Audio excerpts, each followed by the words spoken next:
للأسف ده إنسان مريض نفسي، ولا عنده أخلاق ولا شرف ولا دين، ولازما يتحاسب على الفيديوهات اللي بيصورها وينزلها.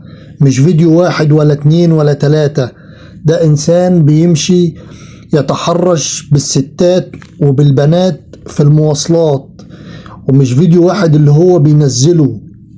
المفروض الشخص ده يتجاب، ما يتسابش كده، لأن بيفضل يصور البنات في المواصلات ويتحرش بيهم وهم للأسف بيسكتوا. اللي بتخاف تتكلم عشان ما تتفضحش في وسط أهلها أو في الشارع، واللي عشان مخطوبة تخاف ان خطيبها يسيبها، واللي بتكون متجوزة وبتخاف ان يحصل لها مشكلة وتتطلق، ده إنسان مريض نفسي.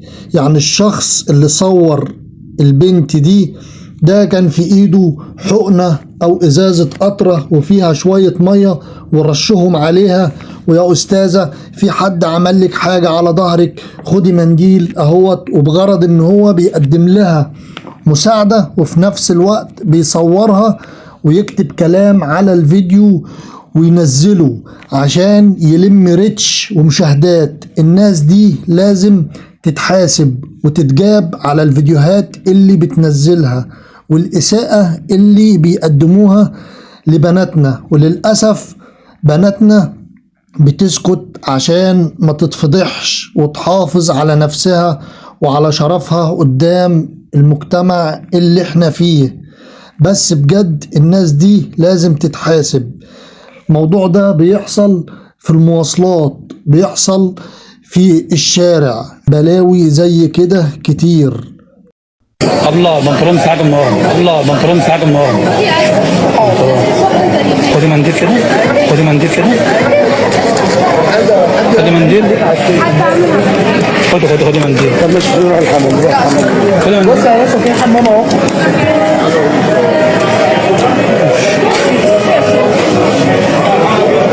البنت دي من خوفها جريت، ما اديتوش فرصة حتى ان هو يساعدها او يديها المنديل زي ما كان بيقول لها. الشخص اللي قدامكم ده يا جماعة بني ادم مريض نفسي، يركب في العربيات ويفضل يعمل الحاجات دي. بجد انا مش مستوعب الناس دي بتبقى حاسة بايده وهو بيصور كده، وهو بيستفاد ايه؟ ده بني ادم متخلف عقليا بالوضع اللي هو ماشي فيه. ده شخص ماشي يصور الناس في الشارع وينزل فيديوهاتهم عشان يلم ريتش، او عشان يقول انا الشخص الجامد، او ده في حاجة في دماغه مش عارفين يعني. بس ده لازما يتحاسب، لازما الجهات المختصة تراجع اي فيديو نازل زي كده وتشوف المصدر بتاعه ايه.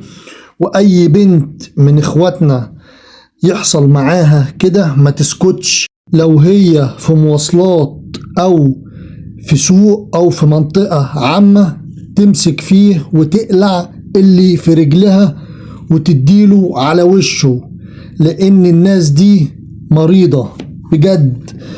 ولازم يتجابوا وتصوروا فيديو وتروح اقرب اسم وتعمل فيه محضر. يعني الشخص ده بينزل السوق في وسط الناس الحريم وهم بيشتروا ومش واخدين بالهم، ويقعد يعمل الحاجات اللي مش كويسة دي، اللي يصورها وهي ماشية، واللي يروح يتلزق فيها ويتحرش بيها.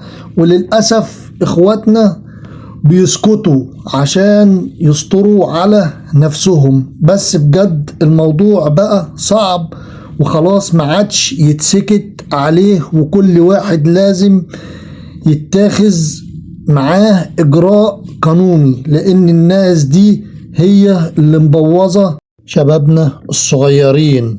اما بيشوفوا حاجة زي كده بيحاولوا يقلدوها وهم ما يعرفوش. عشان كده بنطلب من كل ست تخلي بالها من الحاجات اللي زي كده وما تسكتش وما تسيبش حقها. طبعا الفيديو ده للتوعية، وبنتمنى من كل اللي بيتابعنا يعمل لايك وشير للصفحة.